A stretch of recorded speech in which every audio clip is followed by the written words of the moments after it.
La Conacul Poeților am dedicat câte o cameră fiecărui poet sau scriitor care a trecut prin localitatea Gura Râului și a scris ceva însemnat.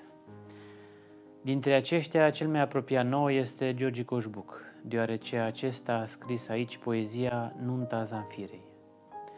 În 1887, George Coșbuc ajunge la Sibiu și este angajat ca și redactor la Gazeta Tribuna, după ce Ioan Slavici, directorul gazetei, merge personal la Cluj să îl convingă să vină.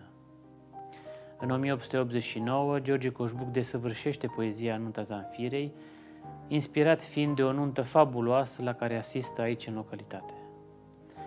Personajele principale, cum ar fi Boier Săgeată, Zanfira și Prințul din Răsărit, sunt de fapt pseudonime ale unor persoane reale, Boier Săgeată fiind primarul localității din acea vreme și care de altfel și construiește o parte din Conac. Zanfira este fata lui Ioana, care se căsătorește cu un învățător din Sibiel.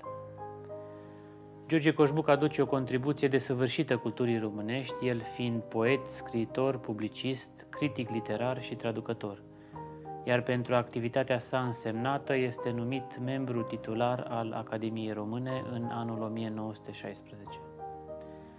Dacă vreți să aflați mai multe despre viața lui George Coșbuc, vă așteptăm cu drag aici, la Conacul Poeților.